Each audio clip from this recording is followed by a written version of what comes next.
Sasalo Razakor Agulini Ravindra Karanno Information and Culture Department Loazi Zakma by Kavi Guru Ravindranath Tagore ne Asaimashal Palaizaka Manjaka Hasani Montri Shantana Chakmano Khove Govan Adongro Asali Pandawa Hasani Montri Shantana Chakmano Karibu Manjaka Pradesh BJP ne Khofang Subrata Chakraborty Information and Culture Department Director Bimbishar Bata Chargino Khove Govan Adongro Asalo Ravindranath Tagore ne Mangfilivo Khompogoi Borom Yafar like a Pando Manjaka Darwaira Abuni Yagulo Pandawa Koksana Tangai Hasani মন্ত্রী শান্তনা চাকমা কবিগুরু রবীন্দ্রনাথ ঠাকুরের লাইবুমানো তৈবে কক্সাকা কবিগুরু রবীন্দ্রনাথ ঠাকুরের জন্মজয়ন্তীর উপলক্ষে সমগ্র ত্রিপুরাবাসী এবং ভারতবাসীকে আমি অনেক অনেক শুভেচ্ছা এবং অভিনন্দন জ্ঞাপন করছি।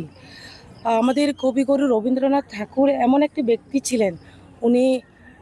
সাংস্কৃতিক ভিত থেকে শুরু করে উনি দেশপ্রেম থেকে শুরু করে সমস্ত দিক থেকে উনি একজন ব্যক্তিত্ব ছিলেন যাকে কোনোদিন আমরা ভুলতে পারবো না। আমরা যখনই ভারতবর্ষের কথা মনে করি, যখনই আমরা ভারতবাসী হিসেবে আমরা প্রত্যেকটা ব্যক্তি আমরা জানি যে উনি যদি আজকে না উনি যদি রচনা না করতেন অথবা উনি যদি না লিখতেন, আমাদের জনগণ মন অধিনায়কও আমাদের ভারতের জাতীয় সঙ্গীত আজকে হয়তো আমাদের কি সঙ্গীত হতো আমরা জানতাম না। আজকে উনার কারণে আমাদের ভারতবর্ষের যে জাতীয় সঙ্গীত ওনার মাধ্যমে রচিত হয়েছে, আজকে সেই সঙ্গীত চলছে। পাশাপাশি আপনারা জানেন যে বাংলাদেশের যে জাতীয় সঙ্গীত রয়েছে সেটাও কিন্তু উনি রচনা করেছেন, আমার সোনার বাংলা। তো সেই ক্ষেত্রে আমরা যদি লক্ষ্য করি, একদিকে বাংলার প্রতিও কিন্তু ওনার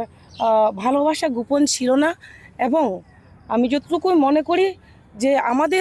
আমরা ভারতবাসী হিসেবে প্রতিটি বাচ্চা থেকে শুরু করে যুবক থেকে শুরু করে বৃদ্ধ থেকে শুরু করে আমরা প্রত্যেকেই ওনার যে আদর্শ, সেই আদর্শকে আমরা স্মরণ করে এবং আমাদের প্রত্যেকেরই অঙ্গীকার নেওয়া দরকার আজকের দিনে